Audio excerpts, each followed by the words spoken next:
continuing to attract these people and these situations to me that Yes. constantly tell me I'm not enough, constantly reassure me that I am not worthy or that I am not lovable.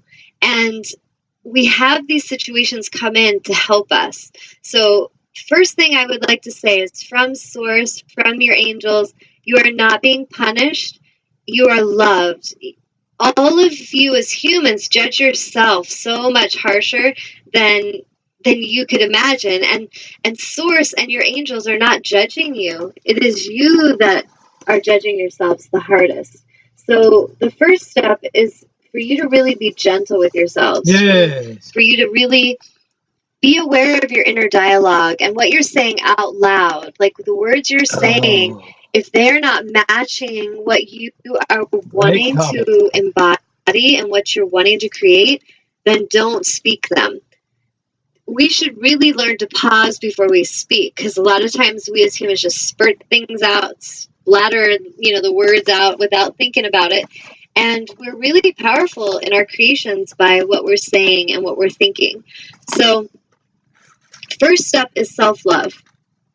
I'm going to get a little bit into relationships as far as family relationships, because Source has been sharing with me that many of you, it is time for you to evolve, and the way you're looking at relationships is coming from a very misaligned structure, and the structure is, its time has come, it's collapsing, and we're not meant to continue enabling the misalignment. And so for some of you, say, mothers and daughters, that's a good topic, because I know a lot of mothers and daughters, go through these situations where they can feel very close and then they can feel very distant and they're hurting because of things they didn't get, or shame, that they feel that they should have done something better. And then the daughter kind of feels that and takes advantage.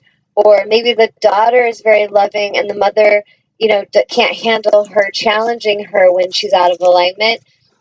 These are situations where we need to really do our healing work for ourselves, and we need to start to listen more when we're communicating with a mother or a child, a father, a friend.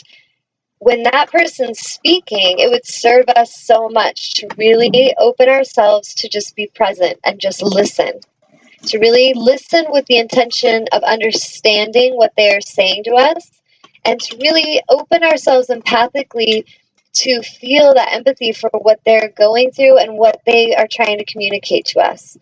What happens is a lot of humans, they listen and they just are waiting to react. They're just waiting to have their chance to talk, and they're hearing nothing. And this has caused so much frustration on this planet, like starting from the smallest intimate relationships of like mother-daughter to husband-wife, families, community, global planetary chaos and tension. So it's really important that we start to listen more, and that we really listen because we want to understand.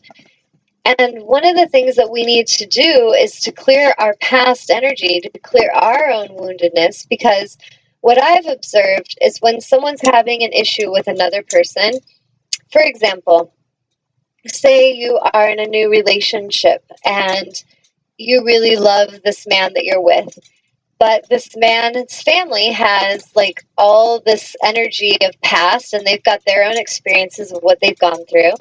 And you come in and there's a lot of judgment towards how you are, and they're not really embodying and embracing you for who you are.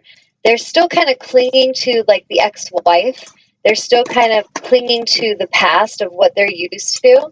So in these situations, when you're trying to just be who you are, what's happening is these people will come in and they're actually reacting to things from their own past pain. So if you're a new woman in a relationship and you have this mother-in-law that was the original mother in her relationship, and then she had to deal with a future wife that came into the relationship. So what happens is that this person's situation, they're going to really be looking at it from their own pain, their own woundedness. So everything that happens, there's going to be this projection of what you should do based on what they didn't get to do or what they had to do. And I hope you guys are understanding where I'm coming from with this, but I'm just kind of trying to bring in situations that we often, when there's something going on with another and we feel very panicky and urgently need to like manipulate and get involved or push our opinions in there, we will do that because of our own woundedness. There's some part of us that feels like we can relate and have compassion to the woundedness of this person. So we're going to take a side. We're like, oh, that's the side I'm going to take because I understand that's how I got treated. Whereas on this side, maybe we don't relate as much. So we're just like, I'm just not going to go over there. But it's really important that we start to look at this situation as not really just an opportunity to control and manipulate other people, but to really look at ourselves, to really look at that part in ourselves that feels that we need to control and manipulate other people, because that will never cultivate healthy relationships. It really keeps us from being present at all. One of the most important things for having a healthy relationship is presence and connection. And so we live in this time where there's so much technology, and that technology can be very beautiful because I'm right here on the screen, I'm talking to you. That's amazing. And this is a powerful, positive aspect of technology. But at the same time, yes. we have a time where we have children that are being raised with cell phones age 2, and they're playing video games all the time. They're on the TV. They're looking at their phones. You see families there. I remember going to Disneyland with my beloved and our daughter, and we're on the bus and we're snuggling and we're just like, oh, this is so fun to be at Disneyland. We're having a great day and just connecting with each other.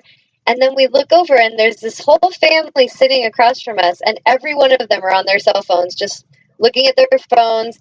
And I was just like, wow, not really tuning into the other. You're just totally self-absorbed in your own woundedness, and then you project that on others. And there you are. Okay. Yay, I'm back. Yeah. Yay, hi guys. Okay. So basically I would say, and I have said it many times, your most important focal point is self-love, is healing of self. That is the most important focus for each of you. I don't care what you're doing, what your job is, how much money you have, how poor you are, how old you are, doesn't matter. The most important focus for you is your own self-love and your own healing. When you do that work, it is going to not only benefit your own life, but it's going to benefit everyone's life that you touch. Everybody that is a friend, a family member, a co-worker will be blessed by your alignment because you're shining. You're taking up that space and putting out this high vibrational frequency of love. And that is what the world is needing. And that's what we're here to do. That's what we're here to embody. So if you can just get past looking at what everyone else should be doing, what everyone else needs to do, what they need to change, this can be very tricky in the beginning because we're so conditioned to do that. We're so conditioned to look at what's wrong with everyone else. But I assure you that when you focus on self, on what can I do, how can I be a change, how can I shift this inside of myself, or what's going on inside of me right now? Like if I'm feeling frustration, that's about me. If someone just did something to try to hurt me, I hurt me by choosing to go along with that. If they did something to cause harm and I just call them on it and say, I see what you're doing and this is something that you might want to address for healthy future relationships, and if not, that's okay. And then I move along and I still love myself. That can be very powerful because someone else's actions don't have to be poison to me and take me down. So it's really important that we each see that. With our relationships with our children, Source is really nudging urgently for us to pay attention to our own healing, because you as parents and teachers are the most powerful role models in those children's lives. And so if you haven't done your work and you're not healing, you're not whole and healed and feeling worthy and feeling loved and appreciated and enough, then you are projecting that misalignment on your children. Even if you don't think you are, unconsciously you are. Some of you are consciously doing it. And it is really not benefiting anyone, because when we take the accountability to heal ourselves and to come into our power and our alignment, then we will be amazing role models and leaders for our children to look up to, true role models that live with alignment, integrity, passion, and purpose. This is what is needed at this time. There are children on this planet counting on us to figure this out. And our own inner child, the wounded inner child, is what we need to address and heal so that we can come into our power fully, and then we can really inspire our children. And that's so important for future generations. Each generational issue that we observe, when it's been unconscious and no one would deal with it, no one would do any of the work that was needed to heal it, and everyone just said, oh, it's just the way it is. That's where it just takes forever for things to evolve under those conditions. So when we bring in awareness and we shine the light on a situation, we can have swift healing and shifts that happen quickly, and that can prevent an entire new generation of suffering. So when you look at it that way, look at how important and how powerful your alignment and healing really is. And look at the sense of responsibility that you have for future generations that you're affecting if you don't do your work, if you continue to walk around like a martyr, if you continue to be a mother that tolerates disrespect, if you continue to be a woman who allows others to degrade her for being a woman and you say nothing and do nothing, if you continue to be a man that observes misalignment at work and observes people without integrity and you say nothing, these are things that they're little and subtle moments of the day that are powerful in our bigger picture. So when these moments of opportunity come, it is important that we step in and we embody our power and we speak with our truth. We stand in our power and we stand our ground. That is going to help these children to have something to look to for their own inspiration, for their own alignment. It's really important that you as parents stop catering to your children when they're out of alignment. Many of you do this because you're frustrated. You do this because you worry about what other people think. And you do it because it's what you probably did to your parents, and so you just think that it's okay. And it's really important that we stop this. For example, if you have a child and she's throwing a tantrum and she wants something, and you're at the store and you just, she's embarrassing you, you're like, hey, be quiet, maybe I'll get it for you later, but not today. And then they keep throwing a tantrum, and then you're like, okay, fine, just get it. I've seen this so many times in stores, and I've seen it so many times at family gatherings where children are just out of alignment. I've seen it with young children to teenagers that are just completely out of alignment, disrespect their parents, talking down to them, demanding things, and then the parents are like, okay, honey. The important thing is that we start to see this, because it's not going to change anything on this planet if we continue to operate from this misalignment. And the most important thing your children need from you is consistency and integrity and a challenge. They need that challenge. It's, they're not going to grow and evolve and learn to respect you if you never challenge them. They are not going to grow to really respect you if you never encourage them in the healthy direction.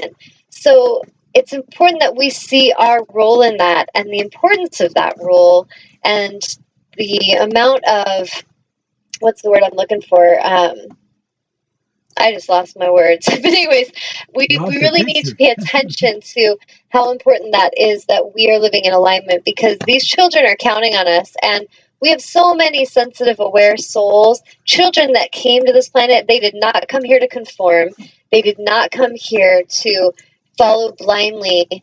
And our generation, or at least I can speak for my own generation, that there was many that we were pushing on that and challenging that. And we're here to kind of assist and lead a shift to pave the way for this future generation. And it's important that we have the courage to move with integrity and with power,